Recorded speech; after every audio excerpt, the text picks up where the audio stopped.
Hi, hello everyone. Welcome for dialing in from different parts of the world for the launch of our report, AI Safety Governance, the Southeast Asian Way.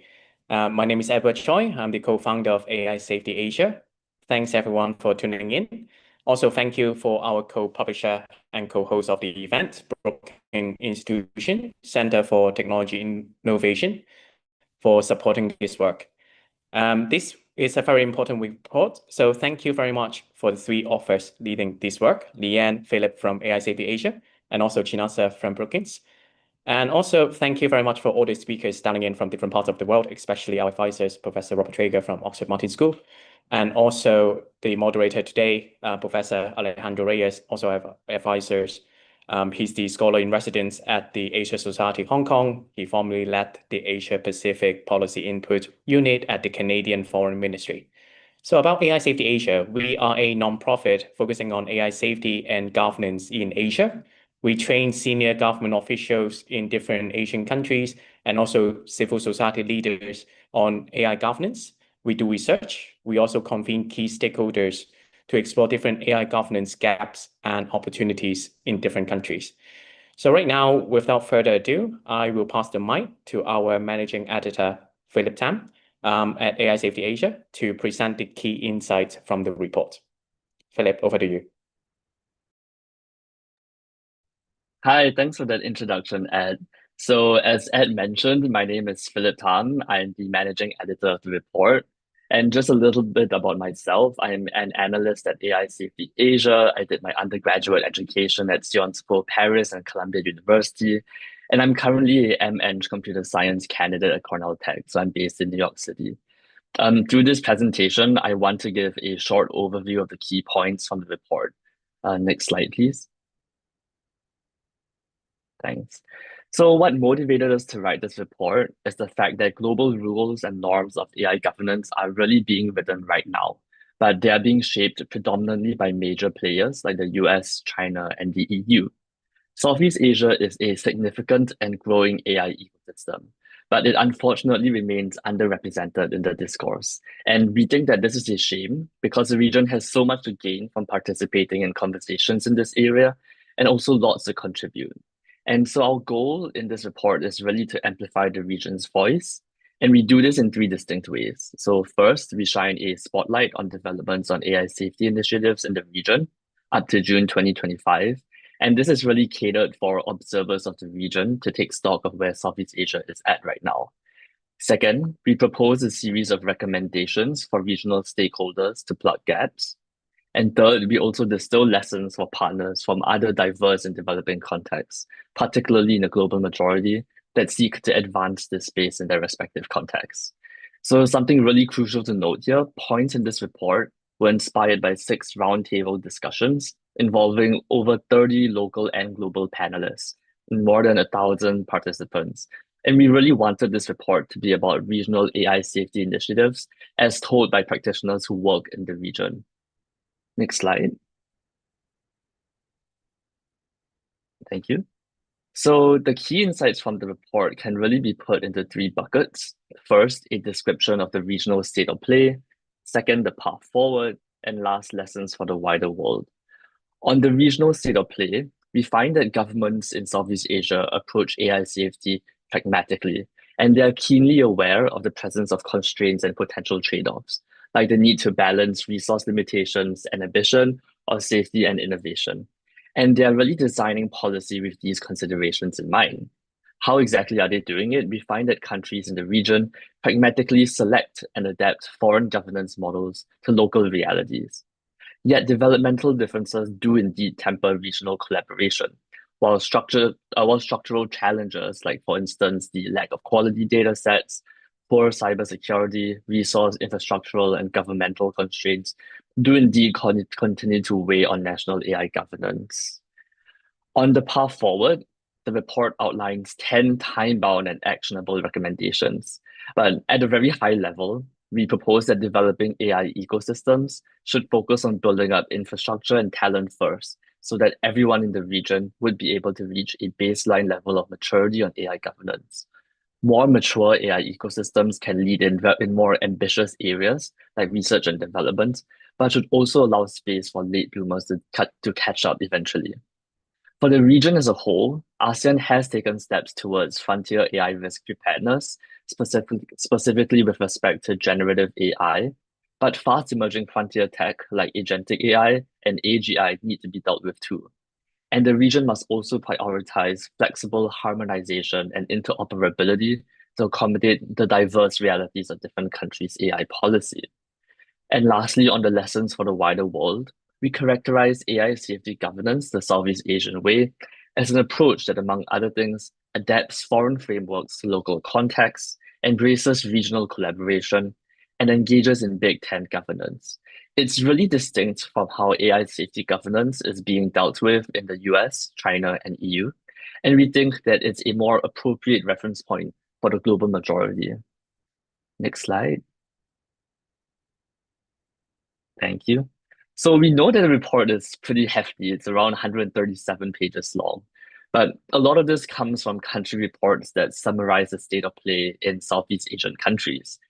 These reports are standalone and independent. You don't have to read all of them to grasp the key findings of the report. So the main insights can really be found in three areas. Section 2.1 provides a regional snapshot and includes a helpful table, as you can see on the slide, that compares the maturity levels across different countries and also consolidates four key themes on the current state of play. Section 3 outlines a proposal for the path forward, including an Eisenhower matrix prioritization of focus areas, followed by a suite of 10 recommendations for the region and national governments. Section 4 characterizes what exactly AI safety governance the Southeast Asian way means, and subsequently explores its applicability in other contexts. Last slide. So, thank you. So I hope this little taster piqued your interest and entices you to read more and learn more about Southeast Asian AI safety governance in the report. I also just wanted to take this time to thank the co-authors, Lian from AI Safety Asia and Chinasa from Brookings. Thank you so much to all our contributors and reviewers for embarking on this journey of writing this report with us. It's been a long process, but the result is really good. And just to everyone else as well, don't hesitate to reach out if you have anything, if you have any questions or clarifications or want to contribute in any way. So thank you so much for your time, and I hope that you gained some insights from this presentation.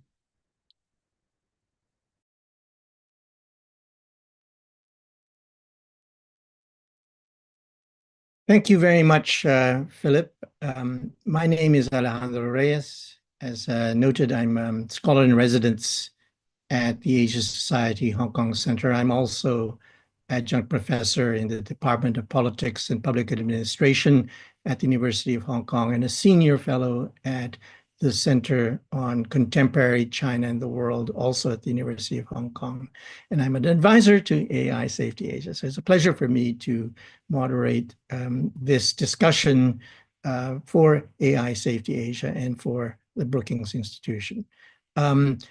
I'd like to introduce now the panelists for our discussion today, in no particular order, but just Chinasa Okolo, Fellow, Governance Studies, Center for Technology Innovation, CTI, at Brookings Institution. Alex Krasodomsky, Director, Digital Society Program at Chatham House. Wan C. Lee, Cluster Director, AI Governance and Safety, Infocom Media Development Authority in Singapore. Lian Chua, co-founder, AI Safety Asia. Yamin Hook, Director of Cybersecurity Programs, Aspen Digital at the Aspen Institute. And Robert Traeger, co-director, Oxford Martin AI Governance Initiative and International Governance Lead, Center for the Governance of AI. So that's our panel. Now, you've heard the presentation from Philip about the report.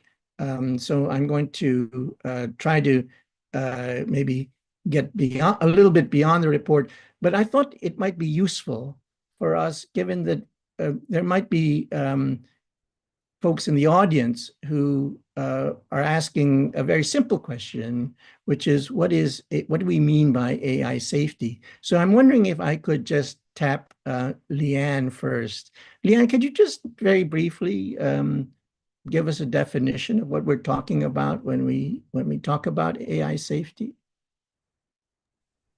For sure, yeah. So there's a part of the report that actually explains how do we define AI safety and AI safety governance. So we want to surface that the terms lurking around on the conversations of AI ethics, AI safety, and AI governance are most often in the mainstream are talking about different things and using the same word. So for this report, we view AI safety as concerning with the design, deployment, governance, control, and use of AI systems in ways that prevent unintended harm, as opposed to AI security, which focuses on narrowly on technical reliability. It incorporates broader normative ethical concerns. So the authors of this report adopted a grounded, policy relevant interpretation of the AI safety concept, focusing on institutional readiness, risk management, and developmental goals. Great. I'm wondering, Chinasa, would you have anything to add in terms of just getting our audience to understand what we're talking about in when using the term AI safety? I would say thank you for adding me in. I would say Leanne gave a great introduction. And to me, I think that there's also a very technical side of AI safety when it comes to understanding the risk and harms that AI systems pose, particularly, in ways of exposing this and mitigating this are through measures like benchmarking and evaluation to really provide formal metrics that, let us know, how AI systems and models perform on different tasks, particularly when it comes to things like red teaming, in which we're trying to prompt models, to provide dangerous or let's say biased information, and then also other ways we're trying to measure gender, racial, and other bias that affects different minority groups and ethnic groups as well. Right. Now, I'm wondering whether any of our other colleagues might want to add to that definition before I move on to talking about the report. Whether Alex or Yamin or Robert or Wansi want to add anything to that. Otherwise, I'll start about going on to the report. So if I can go back to Leanne. Leanne, you've helped define this Southeast Asian way of AI safety. So where do you see the region having the most leverage to lead globally in this discussion about AI governance, AI safety? Thank you for the question. Yeah. So most leverage we found in the report is the pragmatism in the approach, which hinges to maybe where the most of the leaders in the countries, particularly the one that's holding the torch on initiatives on AI safety and governance and AI governance in the region. Since the survival of the economic and political context of the countries hinges on the pragmatism of the approach, especially on policy development that leverages hindsight and then localizes policy frameworks from abroad and balances safety and innovation in a nuanced manner. There's also I must say, a very healthy starting point for how the region is approaching AI safety. There is no faction among technical experts and policymakers and active stakeholders in the governance, because governance is public-private partnership. And there is no choosing, or the stakeholders understand that we have no luxury of choosing between innovation and safety. So I think that's where the leverage of the region is. And then Diversity on one hand is also leverage. It's a double-edged sword for regional collaboration. And then Maybe can you talk just specifically about the Philippines, say, and what you see in the Philippine experience from what you've just said? yeah. So an example would be the type of stakeholder who is at the forefront in having coordination initiatives on AI safety governance, right? In the Philippines, the one who's holding the torch right now really is the non-state actors. Uh, in contrast to, let's say, in Singapore, the type of actor holding the torch is mostly in the government. Doesn't mean that the other stakeholders are not moving forward. And for Indonesia, the private and social enterprises are holding the torch. So that's one of the leverages. Great. Now, Alex, did I see you sort of waving your hand to say something? No, you didn't, but I'd be delighted to answer to chime in. And look, thank you for having me, Alejandro. Thanks also, congratulations to Ed and the team on a fantastic report. I do think it is this the role. I mean, I think ultimately wherever you're dialing into to this call from, unless you're in the US or you're in China, you are also a middle power who will be sort of trying to think about these same challenges.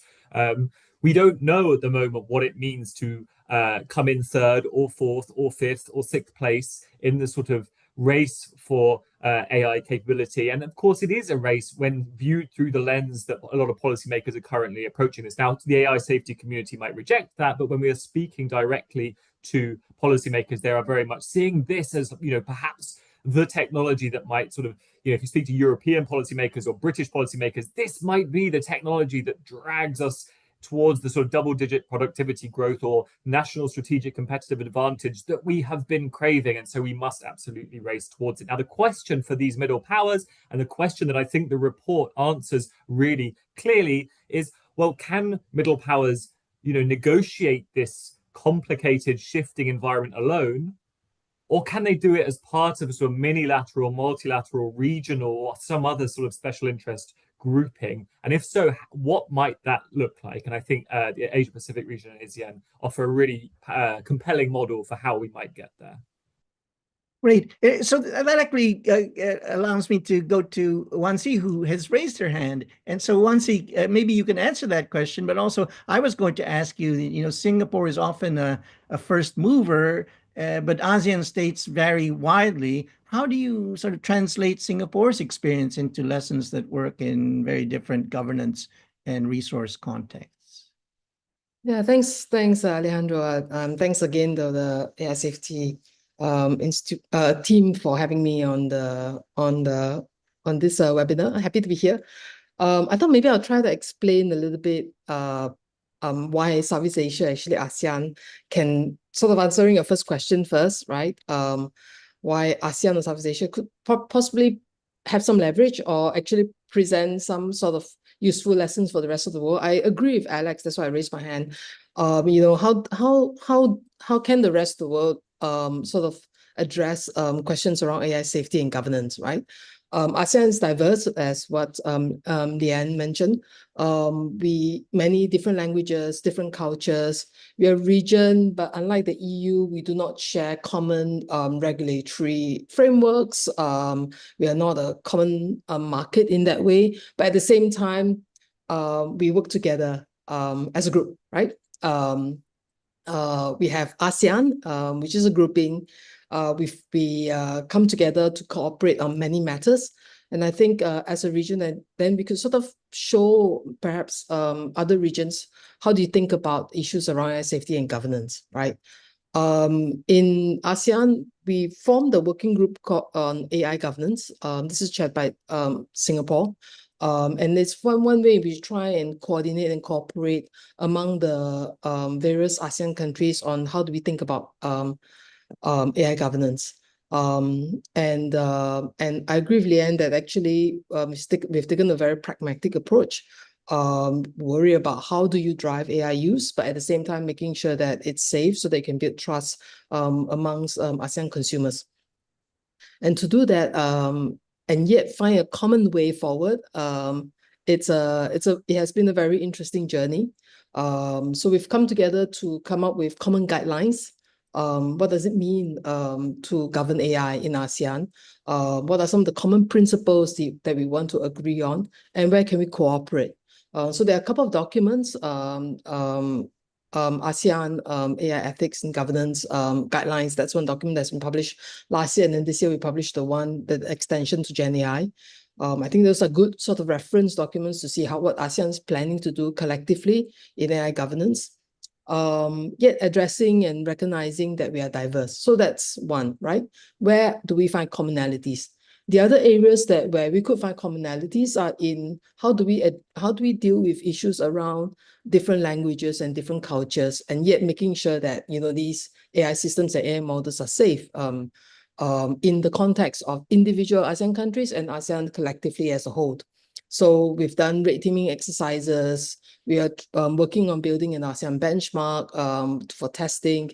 We've developed Southeast Asian specific models and so on. So these are ways in which we are trying to address specific language and context. And this work that we have done, for example, coming up with common taxonomy around what we think about bias and harms, ways, right. And yet at building, making that contextual to ASEAN. These are ways in which we could then use this taxonomy or provide this taxonomy to other countries as well who are also thinking of adapting models or testing models for safety. I'm going to pause here because I think if you want to jump in. Yep. Right. If I might go back to Chinasa. So from Washington's perspective, from Washington, Southeast Asia can sometimes look peripheral, I guess, to AI governance. So what's the strongest argument you'd make to US or European policymakers about why the region matters?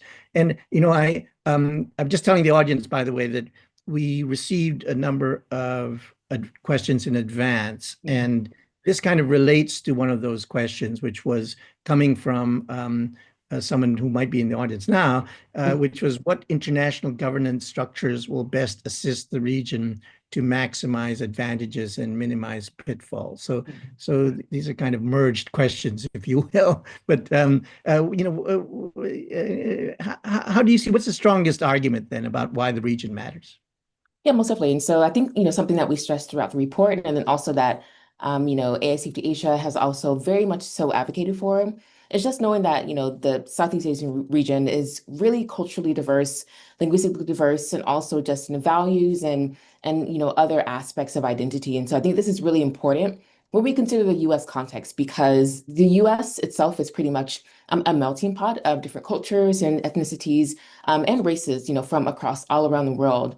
And I think that particularly, efforts led by ASEAN and also the Singaporean government have really set a standard for what it means to really intentionally hone down and focus on AI governance. Something that, honestly, and to be very frank, the US has not done a good job of over the past couple of years across different administrations. And so just seeing the novel and innovative efforts that have been coming out of the region show that, the US, the UK, the Canada, even though they're leaders in AI production and research, they may not necessarily translate over to them being leaders in AI governance. And so this model that's emerging out of the region, and also much so highlighted in our report, I would say is something that the US has to be aware of and also integrate into steps towards, AI governance, whether that actually, turns into regulations or not. Right. Now, if I could ask Robert at Oxford, you look across regions, where do you see Southeast Asia fitting in the global governance picture, and what contribution could it make that others might overlook? Now, I'm linking this also to, again, a pre-submitted question. I'm trying to kind of cater to our audience as well as to my own personal needs. Could ASEAN adopt a shared baseline for AI safety to avoid fragmented standards? Yeah, very interesting. I'm so glad to be here. Thank you for the question and the invitation. I'm having some technical difficulties, but it seems to be everything working delightfully at the moment. So fingers You're looking crossed. So good. long may it continue. Good. So what contribution can ASEAN countries make?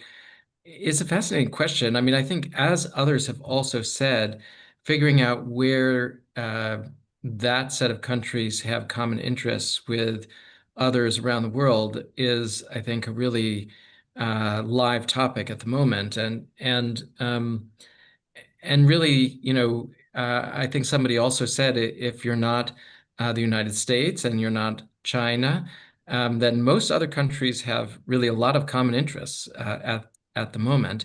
And I think one thing that I think is quite important is thinking about benchmarks. Right now we're talking about harmonization and the ability of consumers, be they businesses or not, to really make decisions about what products they want to adopt. And we're at a moment when there really isn't a lot of information for those consumers to make decisions. We don't really have benchmarks that we've consensus upon. It's a bit like if you were to go into a car dealership and think about buying one car versus another car, and you didn't know, well, what's the fuel efficiency of this car, and you didn't know, what's the acceleration on this car, and there just hasn't been a consensus on a set of benchmarks.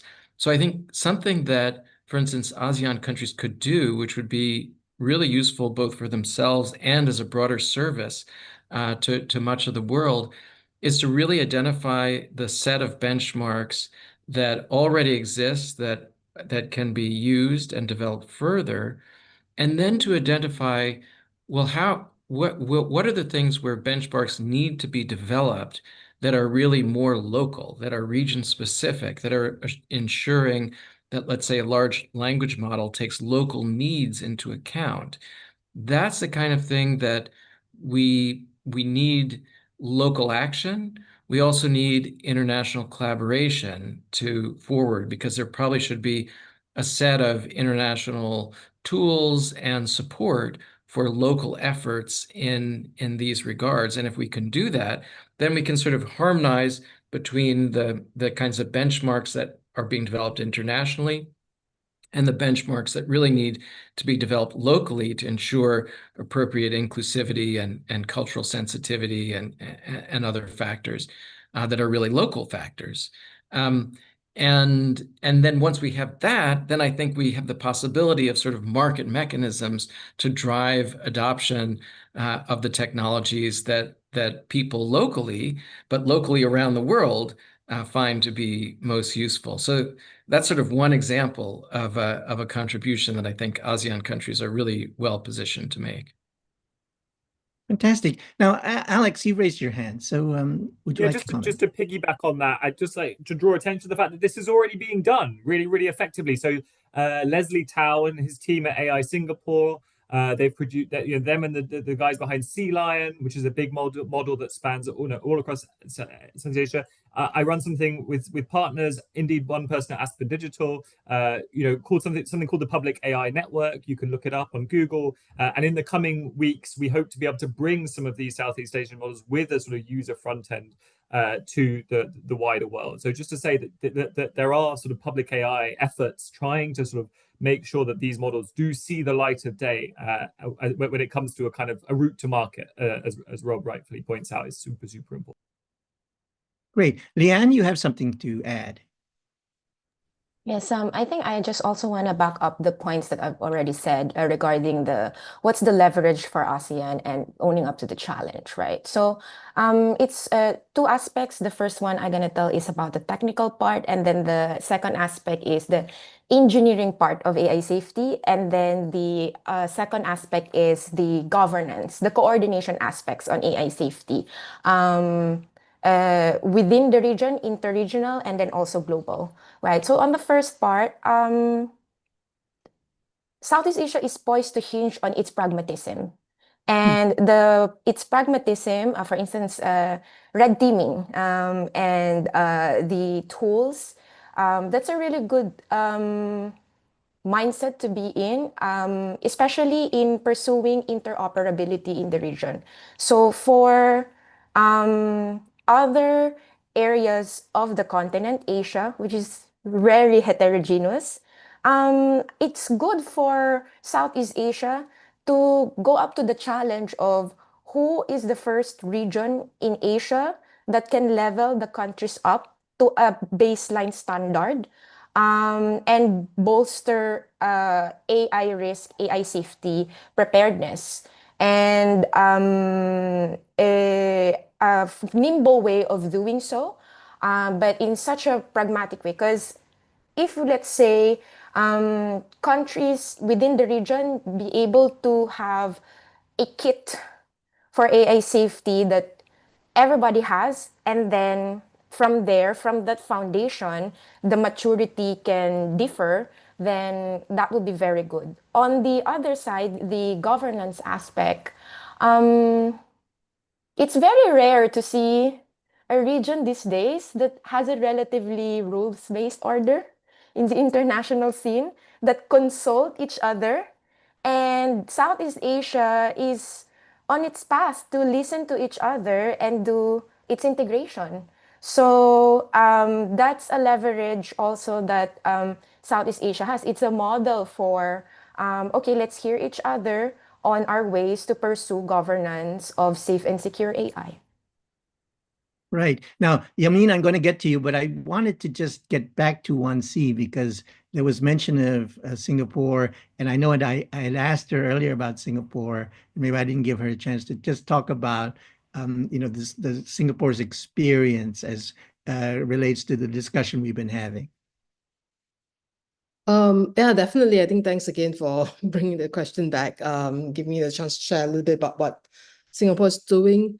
I think I always try and contextualize this to the conversation, which is Southeast Asia.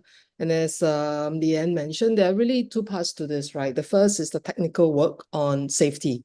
And I think that was also a definition that Chinasa mentioned earlier, safety being a technical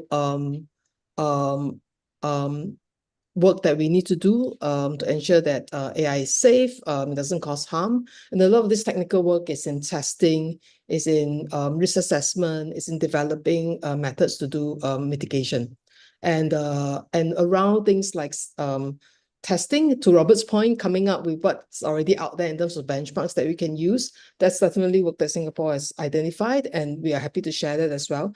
Common benchmarks that you can use to address, issues around undesirable content, toxic content, issues around accuracy and hallucination, as well as then how can we then contextualize this to our local languages, our local values, and so on. So these are things that we're doing technically. We have an AI Safety Institute that's helping to do testing, to run joint testing exercise with other AI safety institutes. So by drawing on our technical work, we are then helping them to hopefully translate that to what ASEAN is doing. We've done workshops with Southeast Asian countries where we share the work that we do in joint testing in the international network of AI safety institutes with our colleagues from around Southeast Asia, Indonesia, Malaysia, Philippines, Vietnam, and so on, as a way to hopefully then help to sort of share these practices and level up some capabilities within the region. At the same time, we also try and support technical work in developing benchmarks, supporting red teaming, methodology development, and so on. So that's on the technical and safety side. And of course, then on the governance side, conceptually around how do we think about governance? And that's really the practices that you put in place to make sure that companies and enterprises deploy AI in a safe, reliable, responsible way. That's where I mentioned the guidelines to say these are some of the initial principles that we are trying to get Southeast Asia to agree on and normalize around. Yeah, I'll just pause here for now. Thanks. Great. Thanks. And as promised, I come to you, Yamin, sort of belatedly, sorry. But as someone focused on cybersecurity, where does AI safety in Southeast Asia intersect most directly with security concerns? Are those risks being taken seriously enough? Great question. And thank you for having me here. Super excited to join you guys for this conversation. I think, just to back up a little bit, the great conversation earlier about where safety dovetails with security, right, directly. And I think there's a couple of different ways to frame AI security from the cyber standpoint.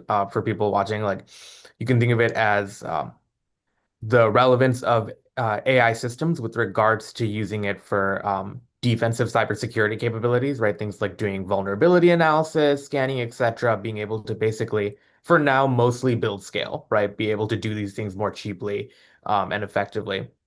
Then there's, the usage of AI systems for offensive measures theoretically as well, right? So if you wanted to, for example, hack back, et cetera, things like that, these are measures more commonly used by the bad guys, but in theory, it is a relevant part of security too. And then the third one, which I think is the most relevant, is AI as a target, right? The ability for bad actors to be able to deploy attacks on AI systems to get the harms that they want, right? Where that differs, I think, from the earlier conversations, obviously, is, there's the unintended harms component, but with security, you're talking about intentional harms as well, right? So with that framing, the way we typically see issues in AI security is around the AI tech stack, right? Like looking across the board for potential, vulnerabilities and weak spots at different pieces, right? And in terms of our, tech stack, there's a couple of different ways to frame it, but what I love is there's this, five governance layer that's really good for thinking about it. And it really talks about, for example, the data, right, which is, the foundation, the underlying models, the infrastructure, the applications, and then the overall level of governance, right, which is the actual principles and protocols that you have to govern the entire AI stack. With regards to Southeast Asia, it's interesting how all of these different layers play in different ways, right? Definitely, as we're talking about, I think the model layer and data layer are the most interesting ones to think through security issues as well. And you need to develop effective governance structures, in particular for those layers too, since they're more emergent within the last few years and relatively ungoverned across the world, right? So that would be the primary place to start. Yeah. Right. Yeah. Thank you. If I might go to Alex first before we kind of move on to challenges and paths forward. Alex, I'm wondering if you could talk a bit about, from a European vantage point, what Southeast Asia is getting right that big powers could learn from. Where might there be blind spots that you think exist that, I'm wondering whether you have any sort of comments from the European perspective. This session opened by describing the global rules around AI being written. I'm not sure that's true. I'm not sure that there are rules.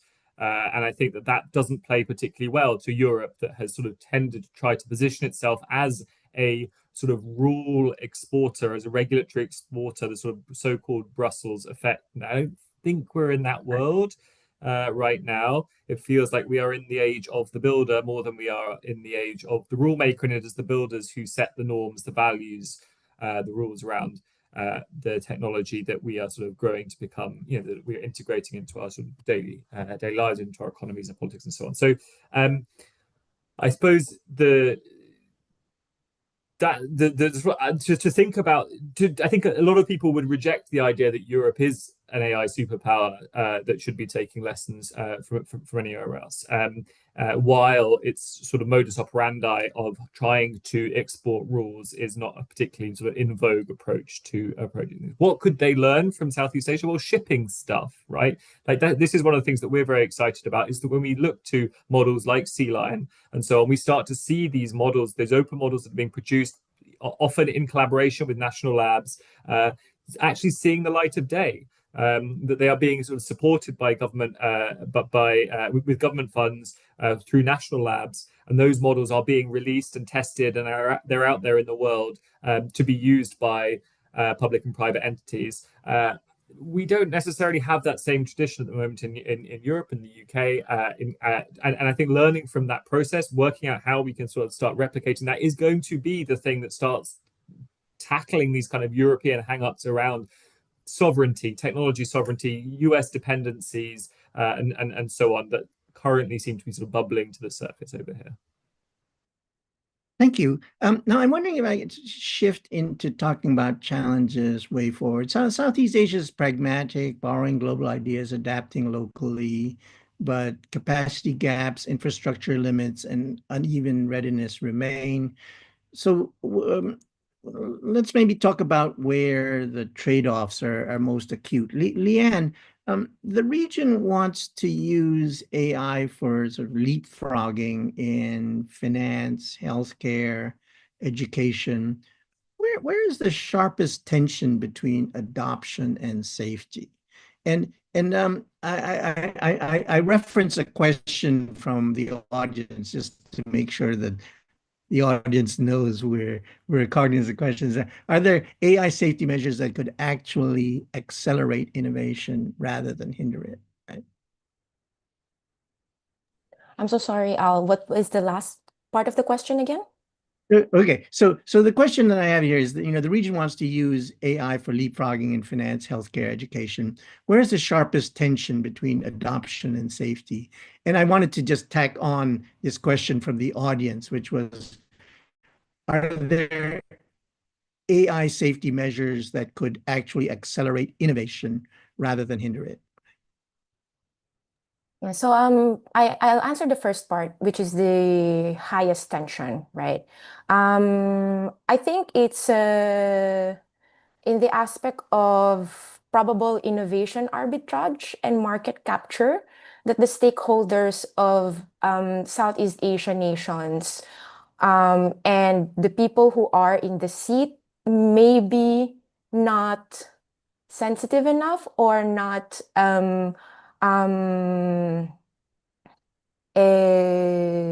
who may not pick those pieces up. So for instance, the lack of resources and investments, and then the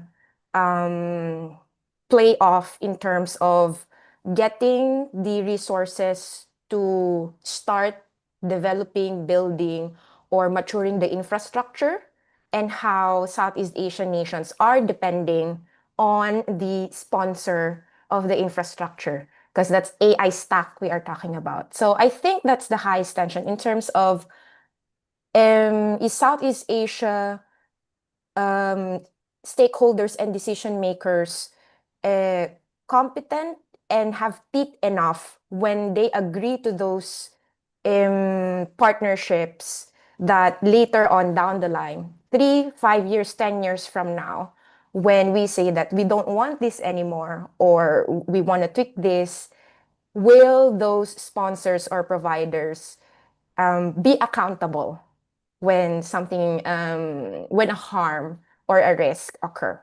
So that's the highest tension. And then on the second aspect, which is the safety measures, the advantage part, is that correct?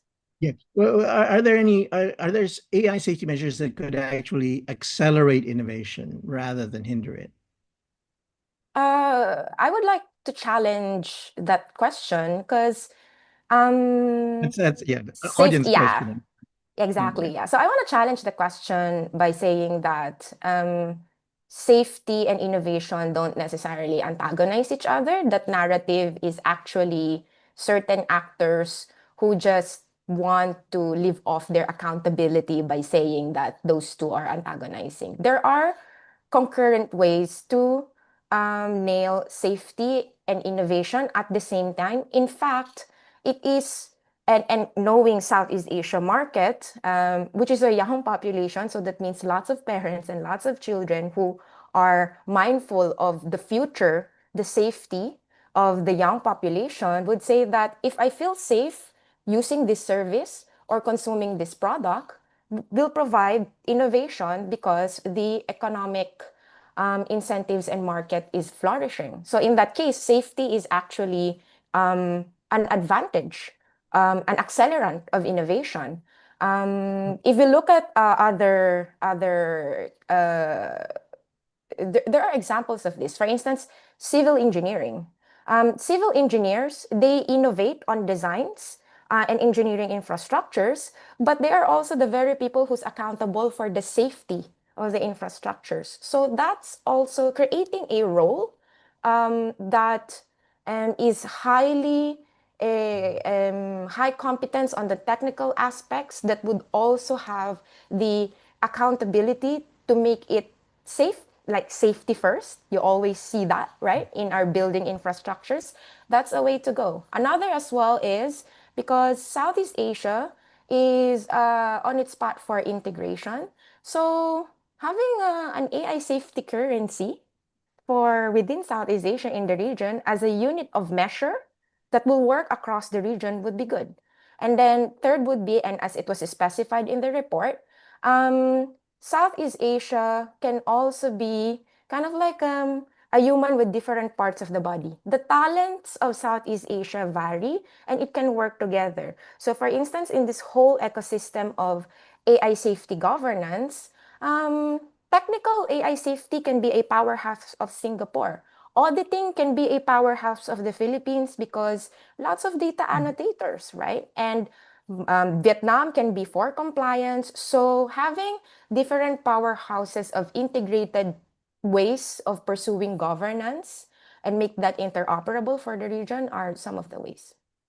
Great. Now, Chinasa, I'm wondering whether you might have anything to add. I saw you were nodding, if you have anything to add on that. But I do have a question for you in that, global frameworks are often written in Brussels, Washington, or Beijing. How can Southeast Asia adapt them to realities like uneven infrastructure, which Leanne was just talking about, governance capacity, and dozens of languages? Yeah, great question. So I think that this, starts with just greater involvement and participation. In these global forums, we've seen a lot of efforts, particularly within the UN, being led by China, particularly when it comes to capacity building and also international cooperation on AI. And so I think it's really imperative that governments across ASEAN and, the broader Southeast Asia region really work towards more cooperation to focus on how they can have an essential stake in these dialogues and also lead some of these conversations.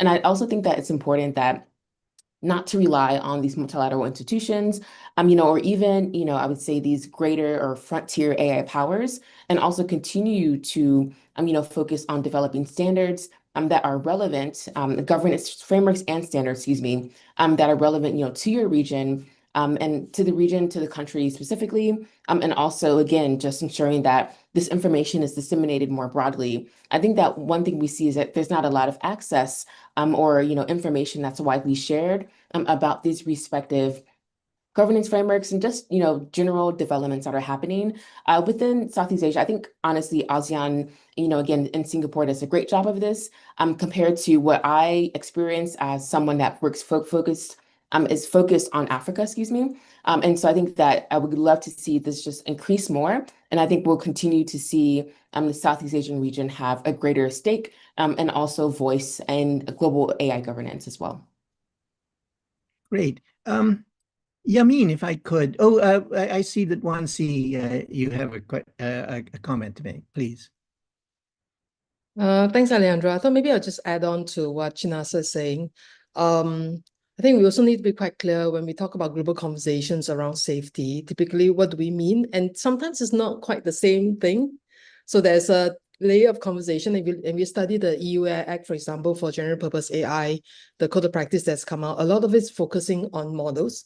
A lot of it is focusing on frontier and advanced capabilities of models. So when we talk about safety in that sense is, how do we mitigate risk from very advanced capabilities in models? And I was recently in China, and I was highlighting that one of the things that we think about as well in Singapore, and I think that's a concern that many countries worry about, is how is AI being applied and being deployed in the context, in whether it's in financial services, in healthcare, and so on, that governments worry about. So it's not just about the models, but about the applications and the systems that are being built around these models. And that's something that I think we need to think about, right? And I think that's where in Southeast Asia, being pragmatic, as we've mentioned quite a few times already, and that's where a lot of the emphasis is on as well. How do you make sure that as these deployments reach our consumers and our citizens, they're done in a safe way that minimizes harm? How does a bank think about making sure that when it's introducing an algorithm to make decisions about credit scoring, is doing it in a fair way, right? So I think that's where Southeast Asia can help to bring that conversation. While there's one layer of conversation about, and that's important conversation about frontier risks and advanced risks and how do we govern that, there's also another layer about how do we make sure that applications are also deployed in a responsible way. And we have every capacity to do that well in Southeast Asia. Yep. Right, great. If I might go to Yamin and talk again about cybersecurity. So cybersecurity and AI safety are often siloed to an extent. Should they be treated as one challenge? What does that mean for how Southeast Asia trains professionals or sets certification standards? Yeah, great question. I think, and what I'll do a little bit is back up to some of the earlier conversations, right, about safety and Yes, innovation. please. Because there's definitely a world in which people also talk about like the trade-off, like you can think of it like a trilemma, right? Like the trade-offs between potentially safety, security, and innovation. And I think there's probably some edge cases where that's true, but often the very governance frameworks or tools that you develop for tackling one of these problems can be, scaled across some of the others, right? So in terms of what are the kind of rules and measures we should take that can kind of holistically cover all three different, values that we want to pursue, there's a couple of different ideas, right? And one is this, we're definitely, obviously still in the very early stages of developing governance frameworks within AI anyway, right? And if you think about the natural progression of how any, not just AI, like any industry or any product or good or services is governed, it starts with research and then it proceeds into standards and then regulation, right? And really, when we're at the first two stages, there's a lot of opportunity to invest in the kinds of research and standards building that holistically combines these different types of frameworks, right? So you can develop standards that effectively cover issues in both safety and security. And then, beyond that, I would add like effective governance measures and regulations can also be their own source of innovation security, right? So you think about, to take another example, right, in like physical engineering, right? The example I think of is in the energy space, right? Would putting effective governance frameworks to mitigate the harms from pollution, for example, would lead to greater innovation in that industry as well, right? In other different areas. And so, for me, we should think about safety and security in a similar manner, right? Developing the kinds of rules that would help not just mitigate harms, but develop new types of approaches and technologies that would be inherently more safe from the beginning. So. Right. And can I add in then an audience question to this? Should global bodies like ISC2, which is the International Information System Security Certification Consortium, integrate AI safety models into workforce standards? I think it's definitely something worth considering. To decide whether or not that's the right framework, though, I think it requires us to kind of build from the ground up first, right? Before we even get to the question of international bodies. You think about all the work being done, I'll speak to the US context right now, at the national level, state and local level, right? To incorporate effective training and education programs for both the development, deployment and consumption of AI products, right? I think we need to continue to invest in those frameworks before we can even begin to think about how to integrate it within in a global standard sense, although that dialogue should occur, in tandem, right? So. Right. If I might go to Robert now, ASEAN's consensus model enriches perspectives, but may slow decision making. Is consensus governance enough for AI safety, or do we need more flexible approaches to avoid gridlock? And if I might just, again, I'm trying to align audience questions, insert them in. There's an audience question that it goes like this. What challenges are in the way of a regional response to AI safety risks? Robert. Yeah, okay. It's a real challenge to integrate those. I'll see if I can. Thank you for both questions. They're excellent ones. So on consensus, I think one of the interesting things that we're seeing now is the difficulty of the traditional standards space to move at the pace of AI. Somebody said it was like developing standards for a car when the car is in motion, maybe when it's going around a curve. It's hard to do. And so I think, full consensus, as we really like to have, particularly in the standard space, and there's a norm also, as you point out, in other spaces, is a goal. I think it's a goal that's worth continuing to aim at. But I think we do need sort of some other sorts of processes that maybe, as you say, are a little bit more nimble in, for instance, the pre-standardization space, where we can have smaller group discussions that still embody a measure of consensus and feed into the broader consensus-making processes without, in every case, the expectation that we're going to arrive at the full consensus that we want to have before we actually need to act in some way in a technical or governance sense. So I think, maintaining it as a goal, but also recognizing the need for speed, if you will, and the challenges of expertise, which don't always exist fully in the consensus processes. And so I think there needs to be a balance there. And then the second question was, now I'm forgetting. What challenges are in the way of a regional response to AI safety risks? It's a Oh, regional broader response. Well, maybe just very quickly, I'll just give one quick thought there. Because, of course, many things are crossing borders, many processes are crossing borders. So even if we just think about agents that probably will be more and more deployed over the coming year, an agent may be hosted in one region, but be using the tools of the digital world to take actions in a totally different region. And so if we are just localizing in one region, it may be quite difficult. For instance, we may want to monitor the agent to be sure that it's taking actions that are consistent with the laws of the jurisdiction within which it's acting. But in order to do that kind of monitoring of the agent, we probably will need to engage with the data center that's hosting the agent that may be half a world away. So that's just sort of one example, but you can see how these processes are already a bit internationalized.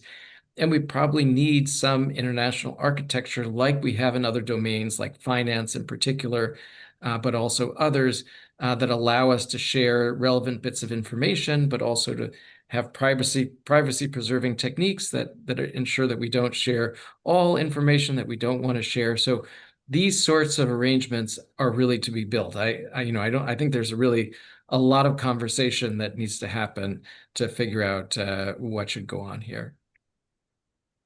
Thank you. Leanne, you've been very patient. You've had your hand up. You wanted to make a comment. Yeah, I want to back up on Robert's response as well as point out the two unique gems of the report as stated in the policy recommendations and also connect it with the first topics of conversation a while ago, right?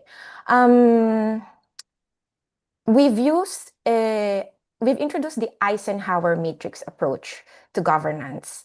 We want to emphasize that there are concurrent approaches to things, and those concurrent approaches vary in agility. There are matters that would be most important and most urgent. There will be matters that would be of high importance but are not urgent. For instance, standard making process. On average, that requires at least 4 to 5 years. So pursue that, while at the same time not neglecting that when a risk or a crisis occur and it bumps up to a most important, most urgent matter, the coordination is shot or the social welfare institutions cannot cope up we still have the window time for those, and we should be prepared. And having an accompanying governance trigger or protocols for the most important and most urgent or high urgency, not so much importance would be good, so that different stakeholders know in which areas they can work best and approach all those at the same time. The other gem is the report actually proposed a special task force, which is called the Southeast Asia Frontier AI and Emergency Risk Management, or SAFER Special Task Force, to work in tandem with the working group on AI governance. The purpose of this SAFER Special Task Force is mainly two things. One is, not all Southeast Asian nations can afford to have the resources to establish their AI Safety Institute. And if something happens, Southeast Asian countries should capitalize on the talents to be part of that special task force, so that the crisis response or strategic decision making for AI would be well informed and well thought out. So those are the 2 points that I want to share, which are part of the report. And Southeast Asia Great. can hone onto the pragmatism, and that can be the Southeast Asian way, a temporal aspects to things, not so much risk-based, not rights-based, but temporal approach. Excellent. 1C, since we've been talking about Southeast Asia again, going back to the Singapore experience, implementation often lags policy. So what's been the hardest part of turning AI safety principles into practice in Singapore? And what can others learn from that?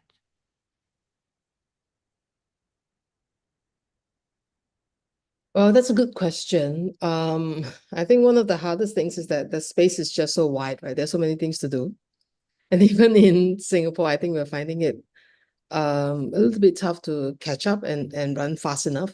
And that's why I think working together with our colleagues in neighboring countries in Southeast Asia is important. Working together with other AI safety institutes, for example, around the world is important. So it's really having the resources and having the capacity and capabilities to be able to then say we're actually doing this well from a technical perspective. I mean, Robert was talking about coming up with benchmarks and so on. I think even that takes a while, you know, developing something that's contextual to Southeast Asia. So that's one, right? Being able to catch up, having the resources. I think the second thing is knowing of being clear about where you want to prioritize your efforts is also important.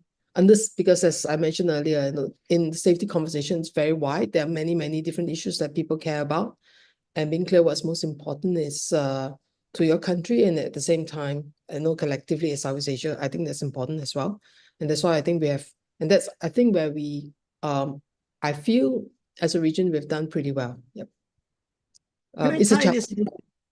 Sorry, can I tie this in with an audience question, which is, given rapid adoption of generative AI in Southeast Asia, what governance frameworks or collaborations are most urgent? So we have so one, yes, agree on the rapid adoption of Gen AI. One of the things that we think is really important is to be able to understand what are the issues that the consumers are facing, right? Today, I think they're all using it already. You can use then say, no, we do not want ChatGPT in Southeast Asia. You can't do that, right? Firstly. Two, I think there's understanding. So where are there issues in, you know, Gen AI in these models that we need to address? And that's why I think we spend a lot of effort in talking about testing and understanding how these models are performing, whether they're actually safe in the context of Southeast Asia. Alex spoke about Sea Lion and spoke about, you know, benchmarks and work that is done in that space. Testing for languages, I think that's important. So once you understand where the issues are, then you are then able to address this. If it's not performing well in Bahasa Indonesia, for example, in certain type of aspects or certain ways in which communicating, then other ways in which you could then work with the model builders to make sure that Gen AI models can actually address these issues. It may be the more downstream, it may be in apps, it may be putting in place, much more filters and guardrails. It may be, to what Alex was mentioning earlier, fine-tuning a model so that it's more relevant for the language. That's what CLion did. It's not built from scratch, it's fine-tuned off Llama and Gemini. So that could be some ways in which you could think about addressing specific issues. Now, in fact, Alex, if I might come to you, the report notes vendor dependence on US and Chinese technology. So how seriously are governments weighing those dependencies when setting AI policies? I think that's a question when it comes to Southeast Asia to ask folks who know more than I do about the Southeast Asian context. Obviously, it's a much more interesting context where historically they've juggled these two superpowers often quite effectively in ways and creating models that are then being copied by other parts of the global majority world. Can't say the same for the UK. We have our primary ally. Historically, there has been a lot of policy that has, been passed to make sure that those dependencies remain with the US and nowhere else. And I would expect that our AI policy will continue to reflect that. There has been a lot of warm words about sort of sovereign approaches, public AI approaches in the UK. Britain being a superpower, just like it's a science superpower or a talent superpower, all the various different superpowers we're going to be. But realistically, I think your primary number one strategy as a middle power needs to be either about picking a side or about finding a strategy to juggle these two powerful poles when it comes to AI. And I think for the folks who are most adept at navigating that difficult, narrow path between them, I can think of few better places to look than Southeast Asia. Anybody want to comment on this question at all? Leanne or Wansi or anybody else on the vendor issue? Otherwise, yeah, Leanne, just briefly. Yeah. So how is a loaded term on that question, right? But I'll answer it maybe two ways. On macro side, it's a multifold approach because again, Southeast Asian nations doesn't have the luxury to choose neither. It sounds like, oh, we're opt out, like we will not choose US, we will not use China. So the option is to do not burn the bridge to US and also do not burn the bridge to China, just because the disposition of the countries is as is. While at the same time also looking at approaches of developing its own stack, which is challenging. So navigating that, because again, taking all fruits from different trees is not as easy as you think, when especially resolving conflicts on those when arise. So there's that. And then in terms of the micro, I guess it depends on the competence of the governments, and that varies on the competence part in making decisions in terms of how to approach a vendor, varies across Southeast Asian nations. So I'll leave it at that. Right. Maybe Now, if I could yep, jump in sorry. quickly on that. Yeah, please do. Let's not just talk about AI. Let's talk about more recent technology like social media platforms. We use Google, we use WeChat, we use Facebook. So I think we are also in an environment where we are using technologies from all over the world. I think what's important is to make sure there's sufficient competition, so that then you're actually in a place where you could choose. Then two, I think drawing from also the social media experience or even in telco experience, actually that you can still govern because it is a market. Southeast Asia is a big market. These companies want to operate here. So there are still levers in which you could build to govern. Yep. I'll just leave it as that. Thanks. Great. Thank you. Now, if I could just sort of move on to, in this sort of third round, I guess, looking outward, Southeast Asia and the world. So Southeast Asia is not just adapting, but experimenting, and those experiments could matter globally. You know, how should the region engage outward, and what lessons might it offer? If I can go back to you, Leanne, the report proposes ASEAN-led open source multilingual AI tools. How might this work in practice, and why would it matter beyond Southeast Asia? Totally, yeah. So Wansi already mentioned this with Sea Lion. And again, the cultural and then the language diversity would help because when, for instance, a project like Sea Lion is a huge success, it helps the better outputs of the AI models for the wider ecosystem. And then I guess I will put the floor to Wansi because she is more best to share about this initiative of Singapore.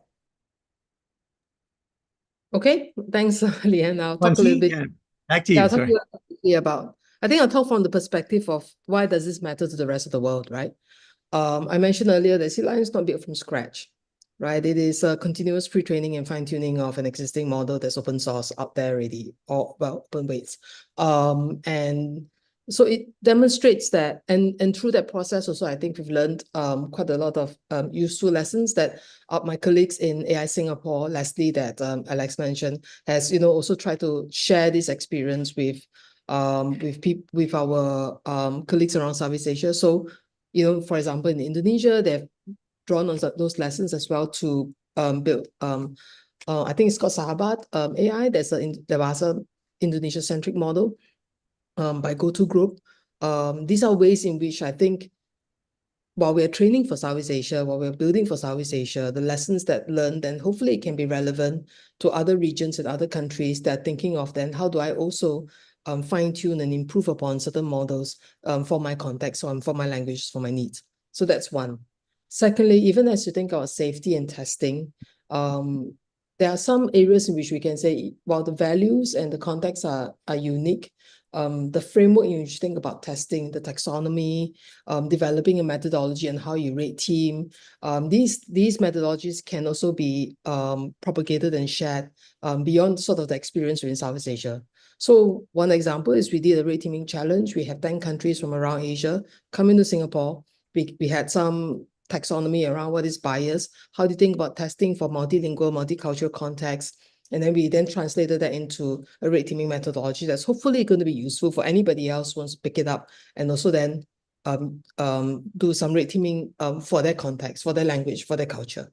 So these are ways in which sort of the Southeast Asian kind of experience could be useful to the rest of the world. Yeah. Great. Chinasa, I haven't forgotten you, but looking ahead, what trend or priority do you think will dominate Southeast Asia's AI safety agenda over the next decade? Yeah, so for me, I would say I think the technical aspect of AI governance is, something that's very much needed and also is something that will continue to be iterated on. And I think that just in general, the existing, frameworks and standards that, again, more broadly ASEAN and also efforts like Singapore have done will be very helpful in improving just in general what it means for AI to be safe in a technical sense, and also ensuring that as AI systems continue to be integrated into society, that there is much more efforts that can be done to standardize these respective processes. And so again, I think that there's also a very strong implication in terms of like these efforts being translated to impact other domains, again, particularly Africa. I think we do see a lot less efforts focused in this region. And so I'm looking forward to seeing how these technical standards influence, other regions globally. I'm wondering, there was news just the other day about the UN General Assembly passing a resolution about sort of global efforts and frameworks for a discussion on AI safety. Um, I'm wondering whether you might comment on that and give us, put it in context. Why was this news? Chinasa, right? Okay, great. Yes. And so, yeah, I think, this is a great effort in terms of, from the UN, just because right now, they're, in my opinion, the major body that, seems to uh, be best suited to focus on international AI cooperation, excuse me, and also, leading efforts on global AI governance. And in the efforts towards the scientific panel and also the global dialogue will actually be, very helpful in standardizing just these, again, scientific efforts, towards understanding the scope of AI governance and safety and also other issues related to it. And then honestly, also providing a consistent forum that ensures equitable representation of different countries and regions. I've been engaged in some of the AI summits that have happened, particularly the AI Safety Summit and also the AI Action Summit. And I think that, over the series, we've seen like, there hasn't necessarily been concrete agreements or even, a consistent representation and engagement, of countries, from the global majority, Southeast Asia, Africa, Latin America, Oceania, et cetera. And so I think the UN has a really great possibility and opportunity to provide this inclusion that's needed to advance global AI governance more broadly.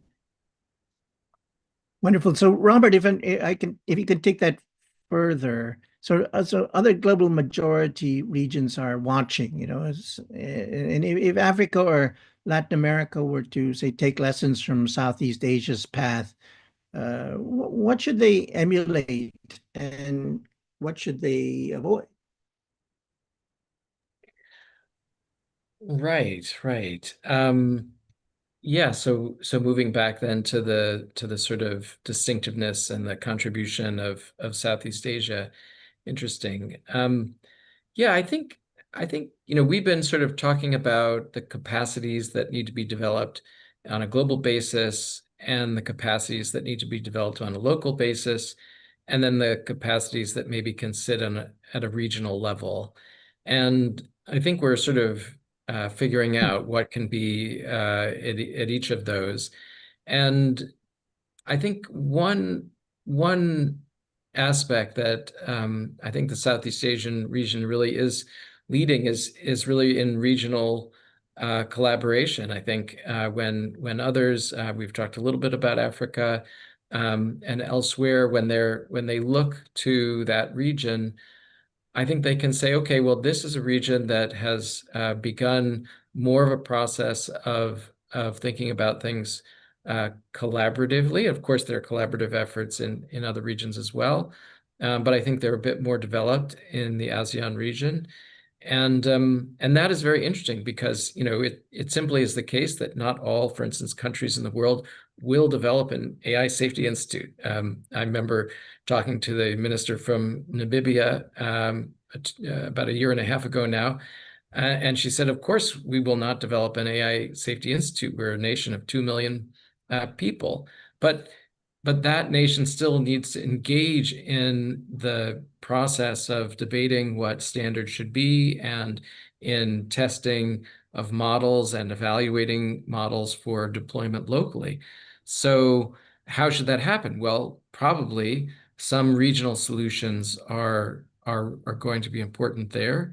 And so I do think that that the ASEAN region is important in that way. Maybe one other thing to say is since everybody keeps talking about how pragmatic the ASEAN region is, I do think that is true. I think this sort of focus on use cases and maybe thinking about safety in terms of reliability is, I think, actually very healthy because really, the question before about safety versus innovation, well, when most businesses that we talk to that are thinking about adopting AI, the bar to doing it is reliability.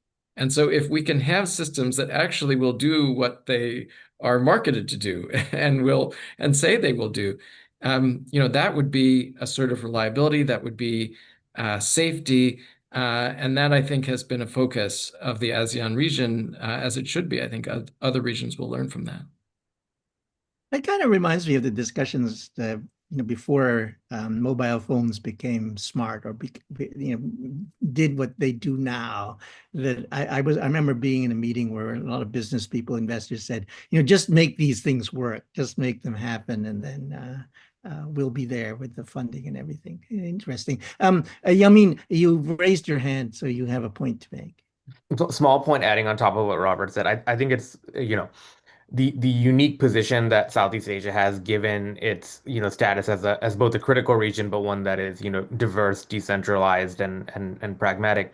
One of my Hail Mary hopes is so obviously there's other regions around the world, right? I often think of the United States as a region unto itself, right? It's highly decentralized. It has 50 different states, each more weird than the next, and that constitute their own polities, right? In the United States, like AI governance right now is being heavily led at the state level, right? Almost all the major legislation that has both passed or has a chance of passing is at the local level at the moment.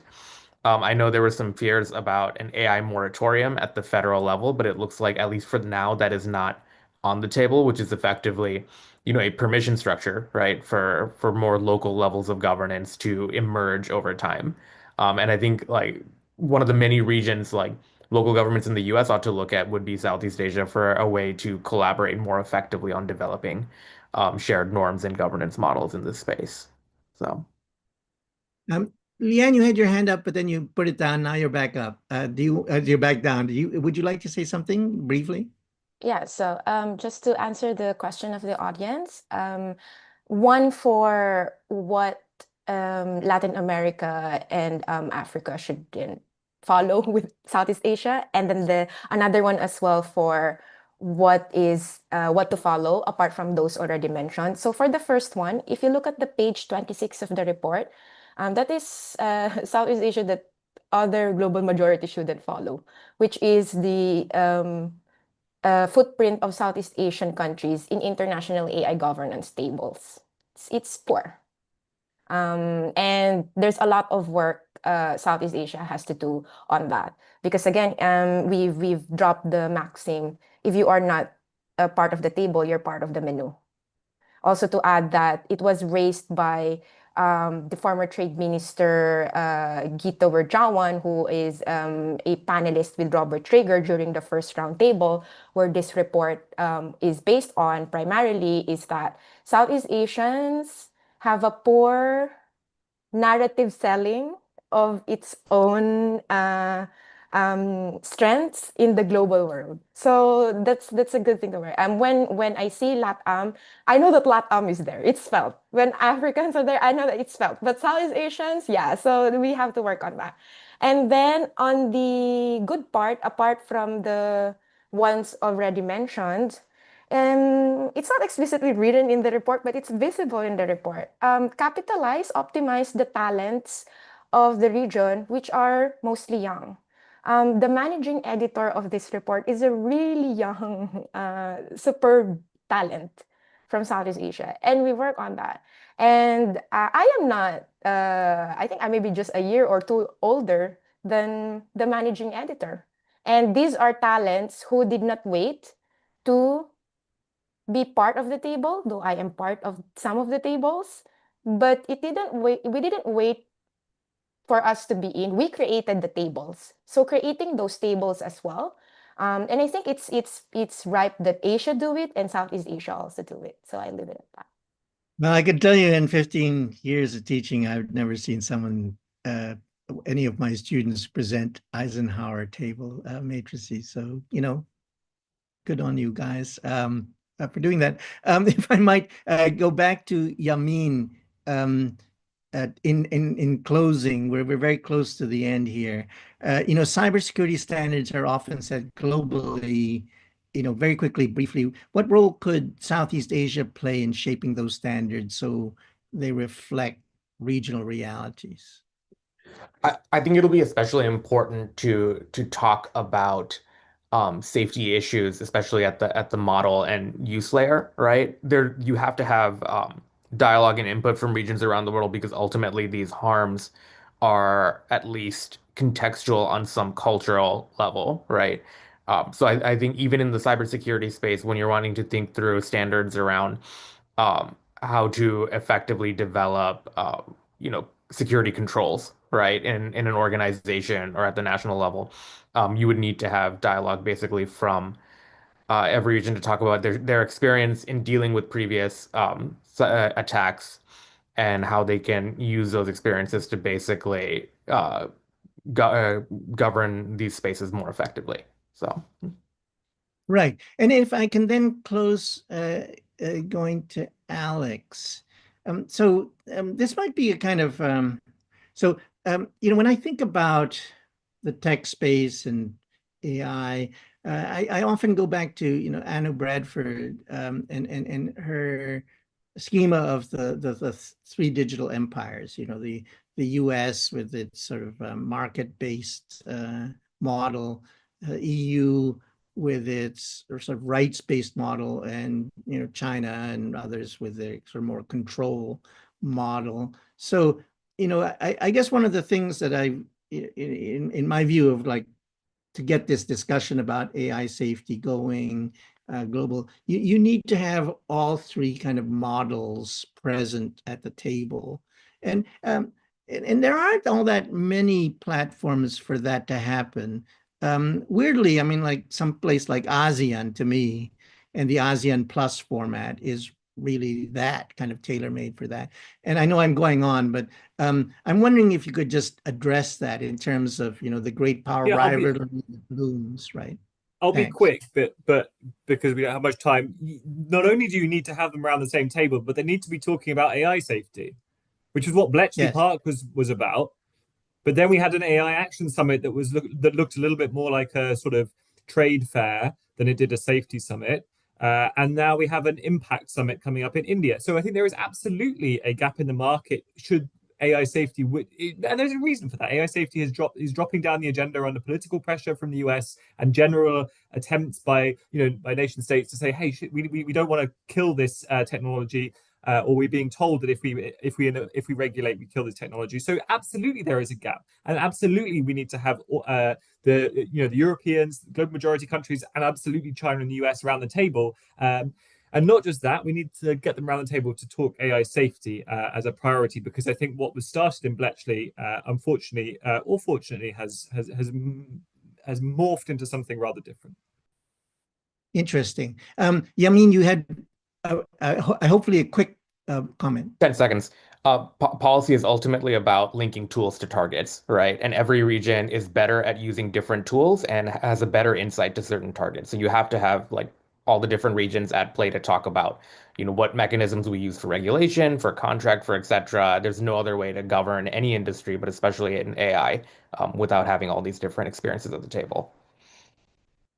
Thank you very much. It remains for me to just thank all the panelists. Sorry, I was going every which way, and I was trying to have a narrative and bring in audience questions to boot. I hope it was informative and useful. We've looked at many different issues and priorities, and so it's all that's left for me is to give closing remarks.